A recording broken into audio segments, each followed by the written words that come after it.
Kasi ako po mga anak, lahat nasa US. Yung wife po, isang nurse. Kaya ako po yung lalaki yung sa Air Force naman. Isang nurse po. Kaya ka nag-retire sa US? 1988 po ako. I joined the Navy at age 18 years old. I joined the Navy in 1968. At the age of 38 years old, pensionado na po ako sa US. But I was so young, nainip ako, I joined another 10 years as supervisor of duty free. Po pinakamalaki. So I'm having 2 pensions from the US right now. May military and may civilian. Then umuwi na ako sa atin. No? But, sir, maniniwala po kayo na I'm here right now kasi I'm a son of a farmer. I came from a poor family. Laki po, naging career po ako ng US Navy. Then we have 5 brothers in the US Navy. Ang buhay namin. And then, ang aking pong naging presidente po nito, ang kasaysayan, namatay ang anak niya sa lupus. At St. Luke's Hospital. May pera po siya, lahat ng reseta ng doktor, bilhin niya. Pero bakit namatay ang anak niya? Kasi sa dami ng synthetic drugs na ibigay sa kanyang doktor, namatay yung kidney. Bakit yung pasyente ng ang tinitikay herbal sa kabilang side nabuhay? Then, hindi siya lang Ang unod po talaga ng invento niya, paano matanggal ang acidity ng katawan ng tao? Nagtagumpay siya. Ang sabi niya, kung kaya ko yung tao, kaya ko rin pala, baka ang lupa. Pwede. But then he succeeded. Then the history began. Yeah.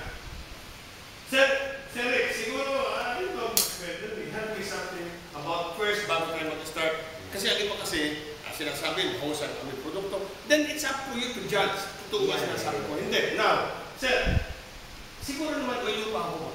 Do you have own land? Yeah. Okay, sir, yung pong 1 hectare mo, ano yung average na a year per hectare? Yung average po yun. 1 year per cropping? Per cropping. Yeah, between 90 to 120. 90 to 120. Ngayon, ang problema, ano po yung expenses ninyo? Number 1 po ang sinasabi natin na urea, fertilizer. Ilan pong bag ang yung ginagamit ko? Ako maliit eh. Mga ilan po kayo? Actually, isang sa akong urea na. Okay, ano po ba yung ginagamit ko ninyo? Dalawang triple coat. Okay, 3. Ano po? Tapos dalawa din na 006. Potas po. Now, in other words, 5. Ipagpalagay po natin magkano sa 1,002. 5 times 1,002. Magkano po yan? That is 6,000. Tama po. Ilan hong seeds ang ginamit mo? Ilan sako ng seeds? Actually, ako sa Okay, for ilan po sako? 20 kilograms. Hybrid po. Ay, hybrid po kayo. Hybrid po. Hybrid. Magkano po yung cost ng hybrid ng 30 kilograms? Ano po kung ano yan? Per kilo po ng hybrid magkano po yung 20 kilograms po? Actually, mga 2,000. So, in other words, ilagay na po natin na seed from years 2,000. Okay? Ang total talaga sa school is 8,000. Okay, 8,000 ho, yun ang ating Okay, 8,000. Hybrid po kayo. Mas magkaroon kayo, makakabili ka ng hybrid. Napakamahal isang kilo ng hybrid. No farmers can afford that. Ang kanilang binibili is inbred. Okay? Or, yung kanilang binhi, which is not supposed to use it. Never use your seeds from your palay na pinagkanihan mo. Kapag ginamit mo yan, ang tubo ng palay mo, beka mo. Dahil yung sa akin, it's just that both the SL and the Monsanto people is in it. So, whereas po tayo, ang gastos mo po nyo sa iba. But remember, your soil is still acidic. Ano magsabihin mo sa akin, gumamit ka ba ng hybrid, o ano man, your soil, the condition of soil never change. It's still there. Your soil is still acidic no matter what. Okay? Yeah. So, now, let's start. Paano ba nabubuhay ang halaman? Paano nag-start ang mga halaman? Nabusin, ha? Sir, kung babalikan natin, 30 to 40 years ago, ang tawag po dyan is masaganang ani. Which on that time, hindi lang po yung ani. Umaani po ang ating per hectare na 150 to 200 kabans per hectare. Maniniwala po kayo? Yeah. Which on that time, the first UA was introduced. The 1620, triple 14 was introduced on the time.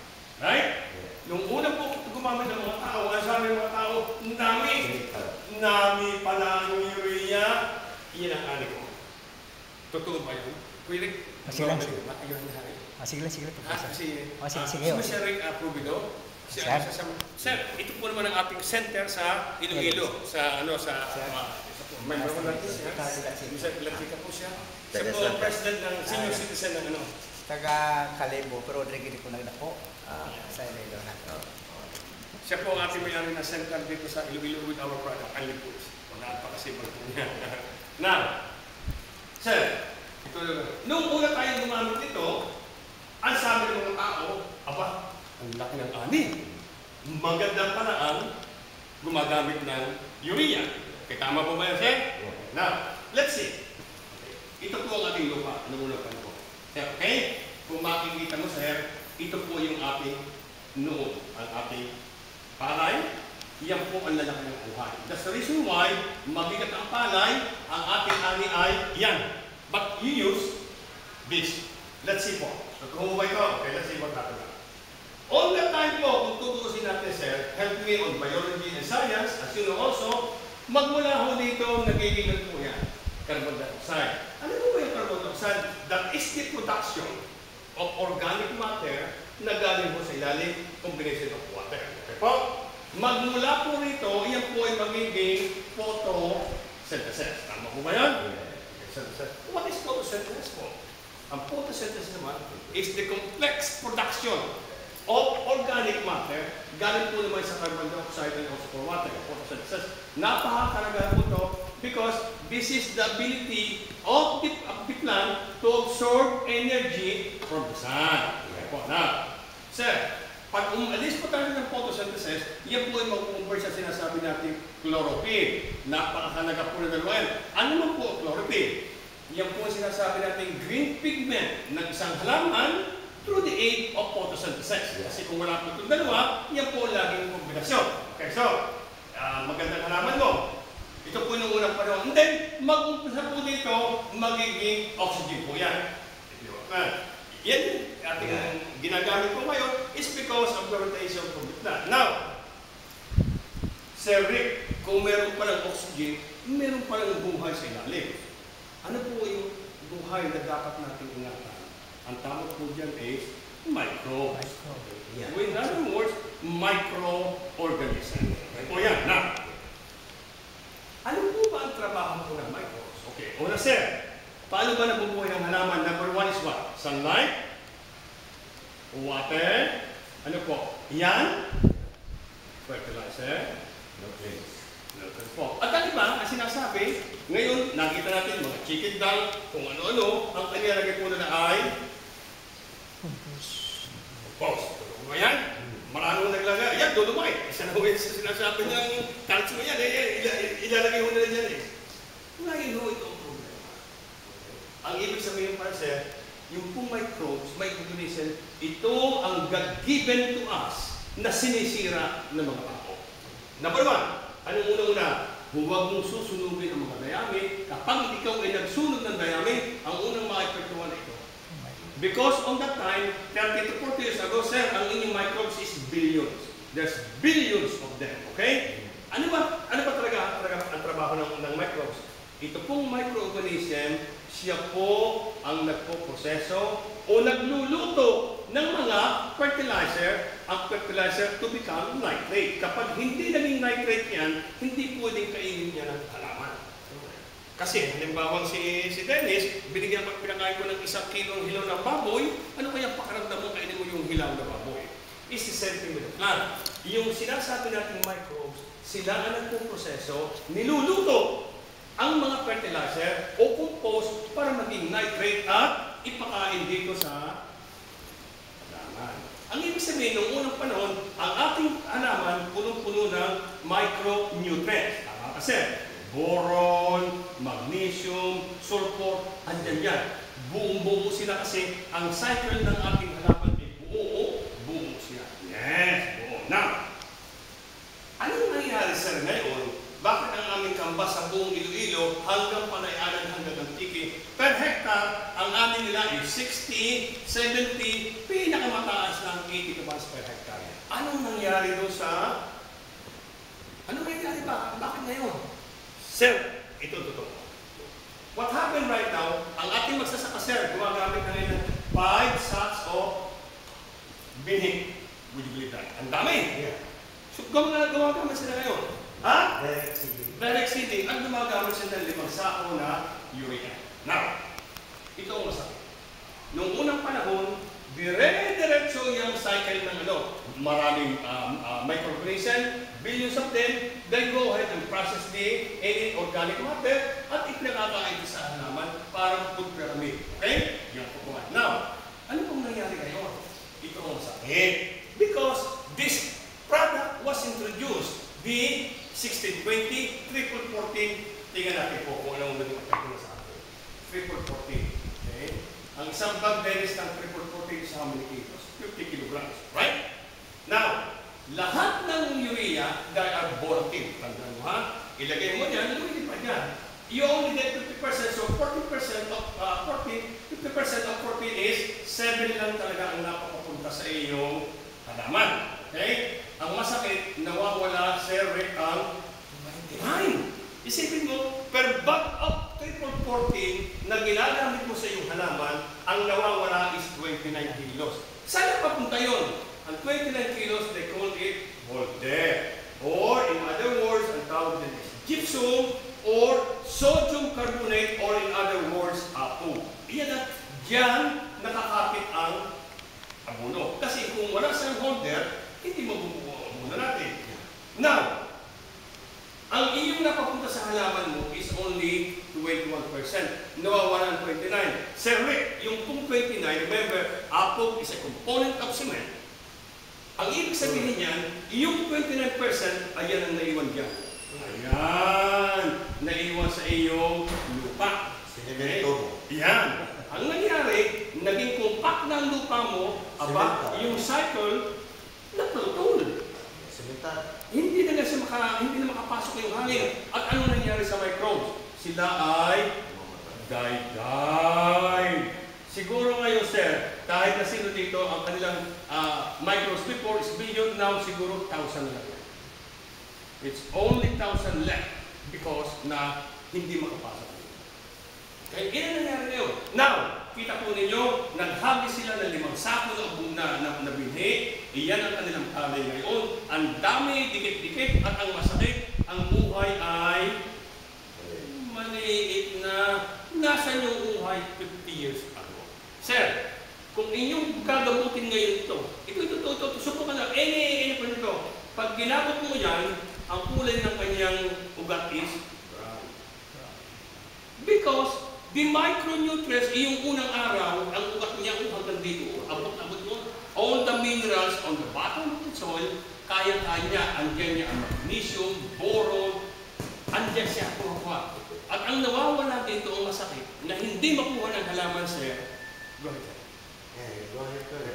Ang nawawala na pinakamahigpit ay yung yes, that's the most important na micronutrients.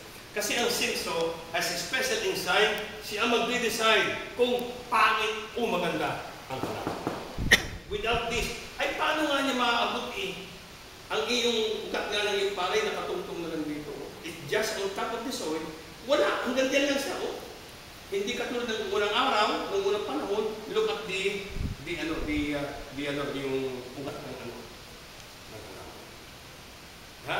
Nung unang panahon, sir, yung kanyang ugat, lahat na micronutrients dito, andito na sulfur, lahat kumukuha nila dito.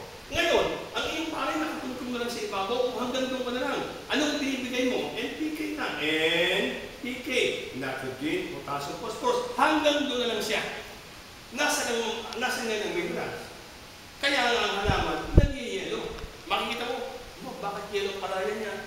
Ay, kasi wala siya dito. Hindi niya makuha. Now, Sir Rick, I'm proud to tell you right now, I'm so proud with our President, Engineer Zulada, I'm proud to tell you, Sir, kasi ang nangyari ngayon, ang lupa ay naging compact, it become acidic. Bakit? Andyan niya ang herbicide, narin ang molopside, andyan ang lahat yung mga chicken. Now, Sir, I would like to ask you a question. Yung po bang compost ay fertilizer o hindi? Is it a fertilizer? It will depend sa ano na compost. Okay. what went into the micro. Okay, sir. So, actually po, yung mga nilalagay na mga chicken dung, kung ano-ano, yan po, that's a part of organic compound, yan po ba ay fertilizer or ano po yan? Well, to some extent, it can become a soil conditioner, but that's why it will depend kung ano pinampos mo. Yes, sir. Actually, sir, kung po, Kaya kami, I'll tell you the truth.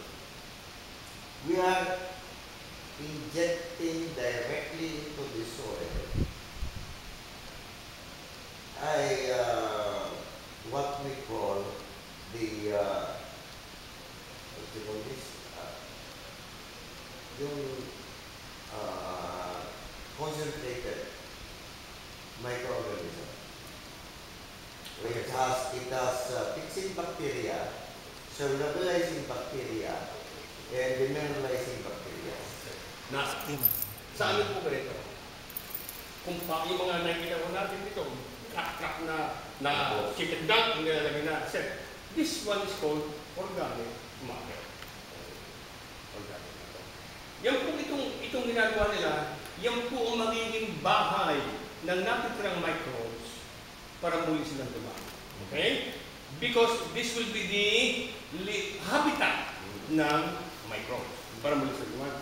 But sir, it will take 15 to 20 years para muling mabuo yung billions na namatay na bacteria.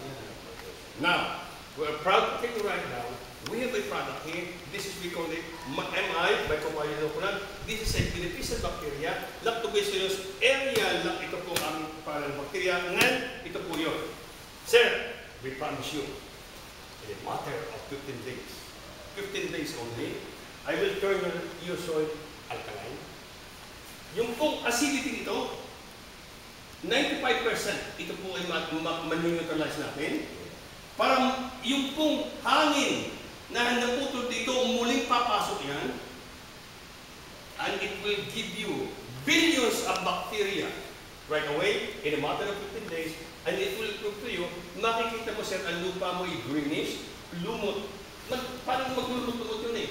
To show that your soil is becoming alkaline. At kapag ikaw sir ay tumapak dito, makikita mo, lulubog ang paa mo. Because any organic matter na nakalutang sa ibabaw, iyan po i-decompose ito.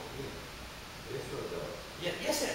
Because it's already proven here in Iloilo, even in Mindoro, even po in Kalinga, or even po in Nueva Ecija. Ito po ang ginagamit nila. That's why this one is very effective. Kahit po ako, tinetesting ko rin ako sa aking mga halaman, mga talong. Nag-testing ako, ang isa, hindi ko ginamita rito. Pero it's completely different. Okay? Kaya nga, i-introduce natin ngayon, we are proud to present to you, invented by Engineer Solata. Ang tawag po dito is Mycoplasma inocular. And then he also invented this, we call it organic fertilizer. Sir, kung mahawakan mo, this is only 1 kilo, but how come this too heavy? 1. Because 2 inches of that on the bottom, that's the secret.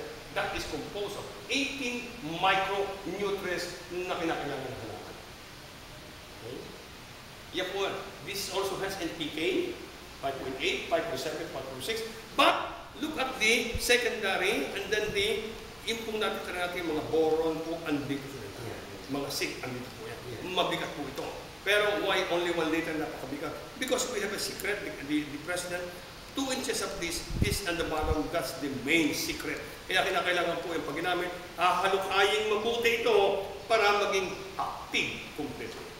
Okay? This is 100% na organic oil. Now, Michael,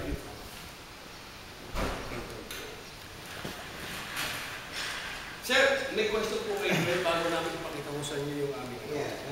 Any question po? The question is, okay. Where did the raw material came from?